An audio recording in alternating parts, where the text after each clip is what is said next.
Let's go. Let's go. Woi. Aku sekarang ini adalah mentor baru saya untuk memperbaiki postur badan saya yang seperti ini.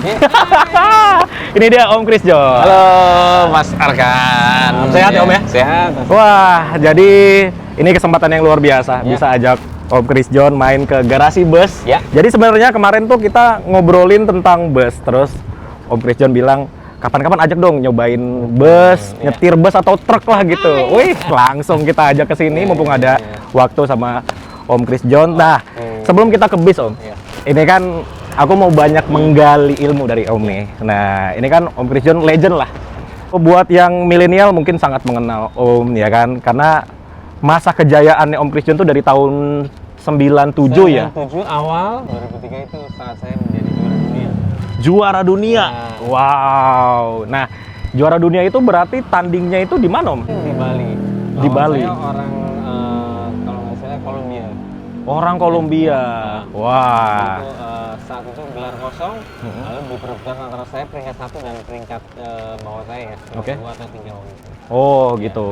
Nah, ini seru sekali nih. Jadi, Om Chris John ini berarti berkarir dari tahun 97. Betul. Zaman itu saya belum lahir. Sampai akhirnya pensiun di tahun berapa, Om? Ini 2013. 2013. Berarti udah 13 tahun lalu. Kayaknya gitu. Wow, sudah 13 tahun lalu pensiun, tapi sampai sekarang masih suka latihan juga nggak? Olahraga sih perlu ya, walaupun nggak olahraga harus yang kayak saya harus tinju nggak juga. Jadi mungkin saya saat ini lebih coba untuk olahraga angkat beban. Angkat beban. Ternyata dari semua olahraga saat kita memang ya sudah memang butuh olahraga ya walaupun udah mungkin usia ya di atas 40 50 ternyata angkat beban itu lebih prioritas gitu. Oh, untuk masa ototnya ya? Masa otot. Oke. Ternyata kan terus ini berkembang. Betul. Jadi harus rutin dan Betul. Nah, ngomongin soal olahraga, berarti dulu pada saat masih berkarir itu hampir setiap hari olahraga atau latihan atau gimana tuh? Betul, karena kan itu merupakan pekerjaan buat saya. Oke. Buat saya apa? Ya latihan. Latihan persiapan diri untuk sebuah pertandingan. Wih. Ya memang latihan biasanya pagi sore kan ya. Pagi sore? Iya. Setiap hari? Iya, pagi sekitar 2-3 jam. Wow. Istirahat siang, ya kan? Oke. Lanjut lagi sekitar jam 4 dan 5 sore, nah 2-3 Kan pasti makanan, pola makan diatur banget nih. betul. Ada, oh minggu ini boleh nih hari Selasa kita boleh cheating, makan sembarang gitu. Ada nggak? Boleh juga ya? Jadi kan nggak yang terlalu yang straight banget ya. Oh. Apalagi masih sekitar 2 bulan persiapan, biasanya waktu yang menurut pelatih saya ada waktu yang sangat pas untuk bisa persiapan kali pertandingan. Pelatihnya dulu orang Indo atau orang luar, Om? Awal orang Indonesia. Orang Indonesia. Awal banget ya pelatihnya almarhum ayah saya. Oh iya? Iya kan. Wow. Dia memberikan saya nama olahraga tinju. Tapi almarhum ayah berarti tinju juga? Tinju. Tinju juga? Tinju. Tinju tanding juga atau? Sempat bertanding di amatir, tapi dia nggak sempat turun di pro. Oh nggak turun di pro. Karena ya itu orang tuanya tidak mensupport. Oke. Nah, karena dia punya apa ya kayak keinginan yang tidak tersampaikan, tersalurkan. Akhirnya di anak yang maju. Dia punya dendam nih kalau saya anak-anak cowok nih. Wah, bakal saya jadiin. Oh, saya pikir itu suatu ambisi yang bagus lah ya. Kenapa? Iya. Dia pengen anaknya menjadi seorang petinju, seorang juara, dan dia langsung menangani sendiri gitu. Wow. Iya, dari awal. Tapi Om Chris John ini luar biasa karena asalnya kan bukan dari kota besar seperti Jakarta, Semarang atau gitu ya, Om. Banjarnegara kan? Nah itu jadi saya nggak tahu ya, menurut saya mungkin misal saya pasti dibesarkan di kota besar ya atau di mungkin ya, hirup-hirupnya kota besar belum tentu gitu. Mungkin impian ayah saya yang ingin saya menjadi juara dunia ya, terus akhirnya diarahkan ya udah jalannya mungkin kita kerasa nggak enak kan, ya udah kamu harus tinggal di desa di Banjarnegara, di kampung kecil Pak. Jadi motivasinya tuh luar biasa ya, setiap hari latihan. betul. Nah, dari Banjarnegara, step awalnya untuk menuju ke pro tuh seperti apa dulu, Om? Kemana dulu dari situ? Prosesnya kan memang tetap tidak mudah dan prosesnya tetap dari kecil dulu. Dari kecil. Saya dimulai dari pertandingan amatir di Banjarnegara. Oke. Saya merintis di dunia tinju amatir dulu. Oke. Jadi biasanya kalau petinju dia mau mulai belajar terus berpengalaman, saya diamatir dulu. Oke. Prosesnya dari amatir itu pasti kedepannya mungkin akan lebih baik. Saya sempat beberapa kejurnas, tapi harusnya langsung sekitar 97 lah. 96, 97, masuk 97 itu saya gabung di camp di Semarang. Di Semarang, berarti awal mula masuk pro-nya itu 97 di Semarang. Ya, memang momennya pas saat itu pro sedang mulai naik daun. Ah, Ini kan diadakan di sebuah televisi swasta yang reguler. Nah, itu benar-benar yang memang momennya pas, dan itu saya pikir ya udah memang itu jalan dari yang atas lah ya. Berarti di sini ada poinnya yaitu momentumnya pas ya. Momentum pas. Oke. Nah, dari pertama kali tahun 97 itu ada nggak sih momen yang paling nggak terlupakan sampai sekarang? Berarti 97 sampai 2013 tuh paling nggak terlupakan tuh di mana tuh? Saya waktu itu juara nasional 99. Saat itu pokoknya saya berbuat yang terbaik ya, berlatih secara maksimal, ikutin instruksi pelatih ya kan. Udah bertanding aja. Waktu itu memang saya melalui pertandingan itu wah nggak gampang. Jadi di ronde pertama saya jatuh 2 kali kan. Pasti kalau yang penggemar lama, penggemar saya, pasti ingat terus, dan banyak yang benar-benar awalnya terkesan sama saya ada waktu itu 99. Yang pasti momen yang kalau penggemar tinju lama yang itu pasti tahu gitu. Itu untuk yang di Indonesia. Kalau yang di luar negeri ada nggak, Om? Itu jadi kan prosesnya setelah nasional kita ke Asia Pasifik. Itu kita ambil versi PABA, Pan Asian Boxing Association. Nah itu tahapannya kan gitu. Nasional, PABA, Asia Pasifik. Setelah juara PABA saya masuk peringkat 10 besar lah, 10-15 besar di WBA, Badan Tinju Dunia, World Boxing Association. Wow. Ya, setelah itu baru ada kesempatan ini, makanya saya bilang, wah ini saya banyak diberi apa ya, kayak rezeki lah ya. Konferensi WBA di Bali dan memberikan hak istimewa itu untuk perebutan gelar juara dunia yang siap. Saya udah siap. Ada di Bali. Mereka saya menggelar pertandingan kejuaraan dunia. Udah, saya menang dan akhirnya dream come true. Mimpi orang tua saya, mimpi saya terwujud ya. Itu tahun berapa, Om, berarti yang? Itu 2003 ya. 2003 itu yang dunia ya. 2000, 2001 ABA, 2002, 2003 kejuaraan dunia. Berarti step-stepnya termasuk lumayan cepet ya, Om ya. Kayak tiap tahun tuh ada progres gitu loh. Itu dia makanya. Luar biasa. 2 tahun nih. Iya, luar biasa banget. Pokoknya intinya sih dari semua itu, pokoknya kerjakan lah yang terbaik apa yang kita bisa. Betul. Kita sebagai manusia, ya kita berdoa dong mohon yang terbaik yang diberikan dari Tuhan yang itu tidak bisa dibuat manusia gitu kan. Maksimalkan apa yang sudah dikasih lah ya. Betul. Nggak usah nyari yang nggak ada. Kita punya skill apa, itu aja jalanin dulu kan. Minta yang patut tuh. Itu ada hal-hal yang mungkin tidak bisa dikerjakan kita sebagai manusia. Semesta yang bekerja. Itu dia. Itu ngerasain banget ya, Om, kayak gitu ya. Semesta bekerja buat kita, ngebantu kita tuh beneran ada ya. Beneran ada, kalau enggak kesempatan itu susah bener. Nggak dapat kesempatan itu saya belum tuh bisa juara dunia. Oke. Luar biasa. Nah, ini nih pertanyaan yang agak bodoh nih, Om. Ini kadang penasaran nih. Iya. Kalau habis tinju, kan fight nih sama lawan, itu pas sudah selesai temenan lagi nggak? Iya. Karena itu kita sebagai apa ya? Sebagai cuma pekerjaan kita aja sebagai atlet tinju yang bertanding yang sebisa mungkin ya bisa menjatuhkan lawan gitu.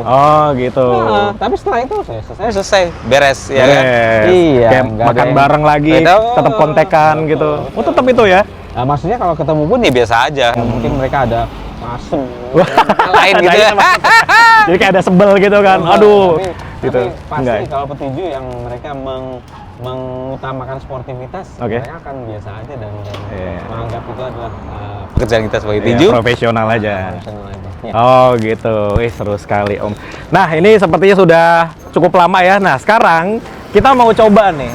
Om Chris John ini belum pernah yang namanya nyetir bus.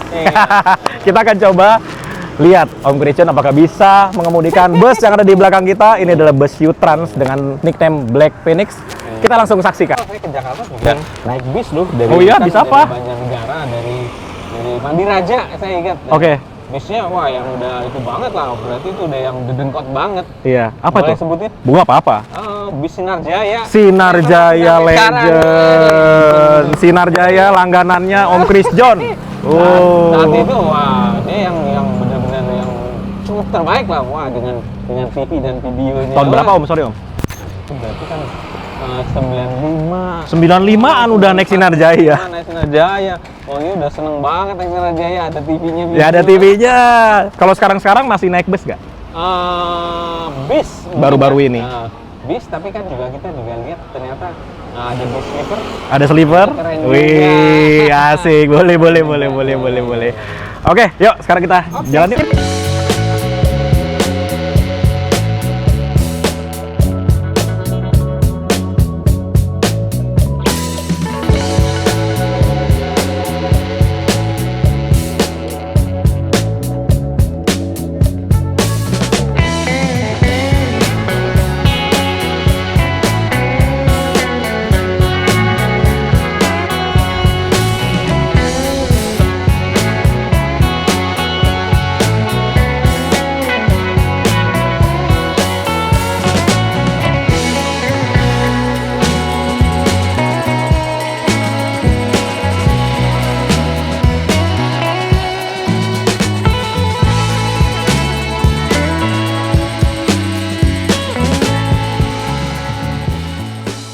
Oke, jadi sekarang kita sudah berada di JIS ya, Jakarta International Stadium. Kita cari tempat yang lega untuk Om Kris cobain bus ini untuk pertama kalinya. Youtrans ini dia pakai sasis Volvo, Om. Oke. Volvo B11R. Panjangnya 13 meter, sekitar 13 meter. Gitu ya. Pernah bawa sepanjang ini?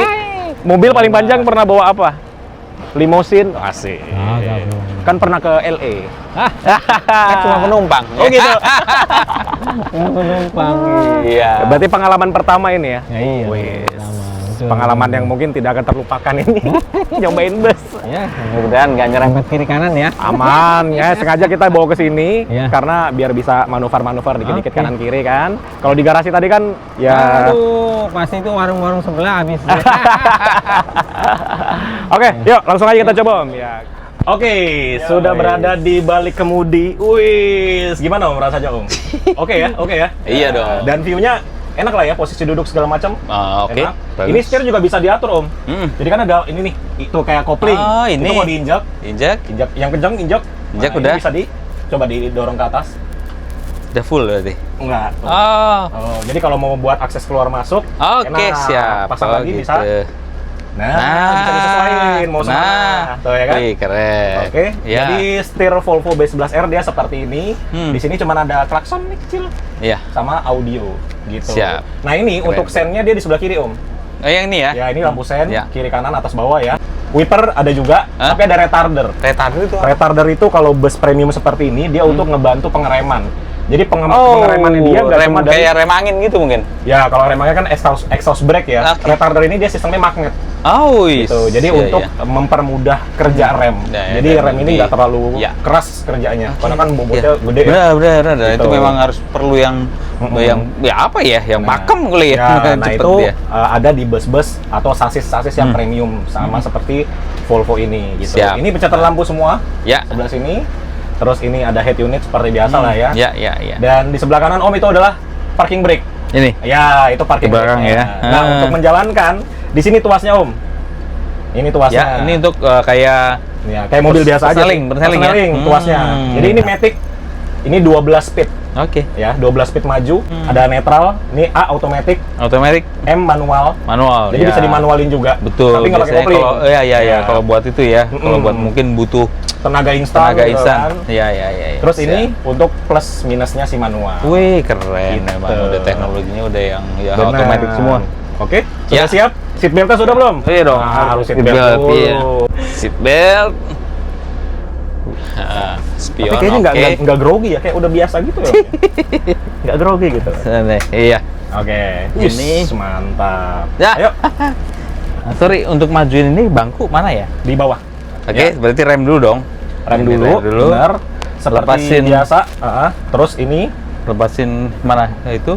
ini ke Rem mana? Rem dulu udah. tangannya mana? Udah rem ke A dulu. Rem tetap ya.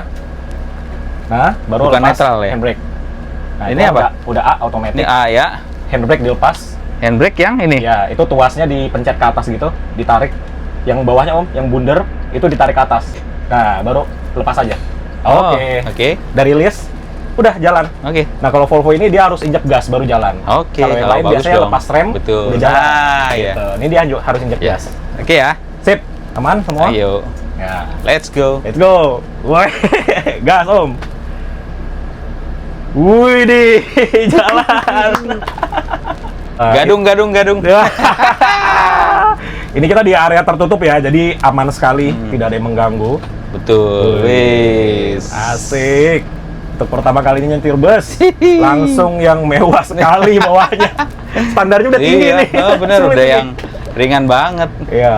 Ya cuma maju mundur aja sementara. Oke. Nah, kita coba mundur ya sekarang ya. Oke. Nah, oke, rem. Sip. Terus Ke kita depan, mundur. ke depan ya. Gini ya. Oke. Ini bener ya. Ada R. Nah, R2 ini. Iya. Oke. Oke, mundur. siap. Gas. Wis. Oh, keren tuh. Ini maksudnya memang spion apa segala mah. Iya.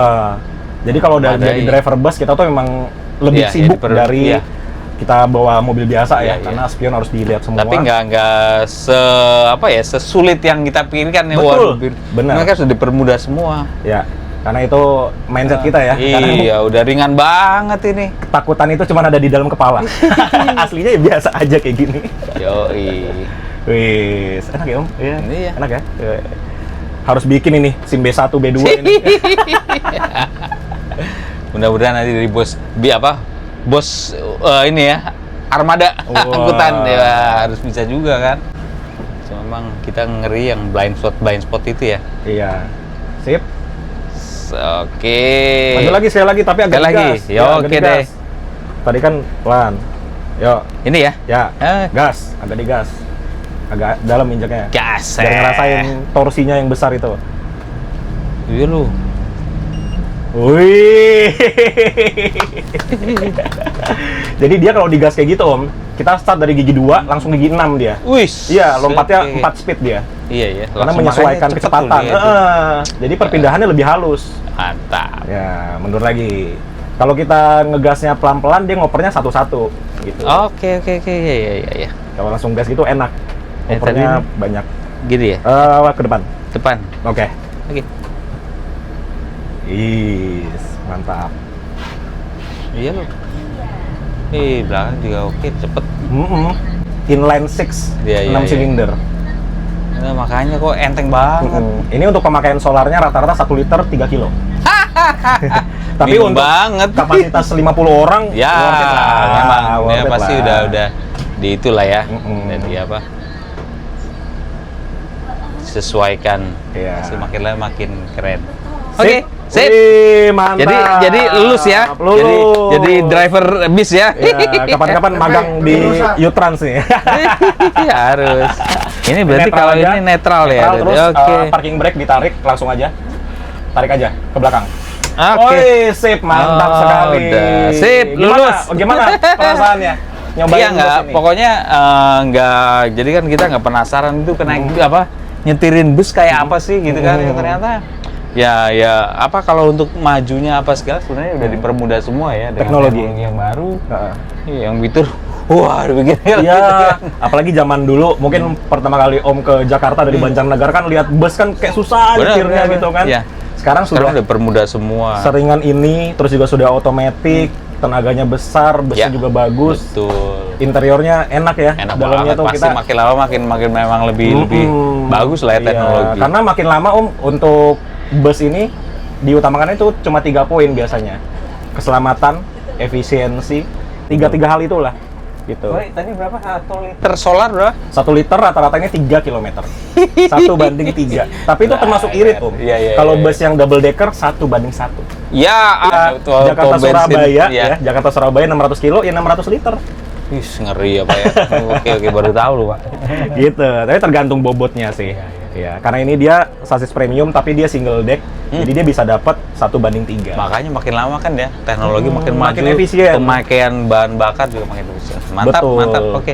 Mudah-mudahan nanti kan pakai listrik kan nanti. Dalam kota sih yang sudah masif. Kalau yang untuk luar kota masih Oh, udah payah. ada ya bis pakai listrik ya? Udah banyak loh kalau di Oke. Jakarta. Oh iya, ini- Jakarta, Medan tuh sudah ada listrik. Wah, itu benar-benar menghemat banget. Penghematan banget. Kalau enggak udah mau berapa banyak solar yang diminum. Betul, betul. Ya 1 liter 6.800 kan. Ngeri. Iya, gitu. Om, makasih banyak. Oke, sudah sama-sama. berbagi. Terima kasih juga udah di apa ya disuruh cobain Ya, bagaimana. Kalau aku cuma menjadi- bisa kasih experience aja. Om. Betul, keren tapi keren experience yang nggak banyak orang bisa dapet gitu. Betul Sih, ya sekali. kan. Siap. Jadi buat Thank teman-teman you, ya. yang mau cek kesehariannya Om Chris John bisa ke Instagramnya apa Om? Ada Christian Indonesia. Ya, YouTube-nya juga nanti menyusul ya nanti. Ya. Kita tulis YouTube-nya di sebelah sip. sini. Terima kasih banyak Terima buat kasih teman-teman ya, yang udah Farhan. nonton. Terima kasih teman-teman. Sampai ketemu di video selanjutnya. Dadah. Oke, dadah.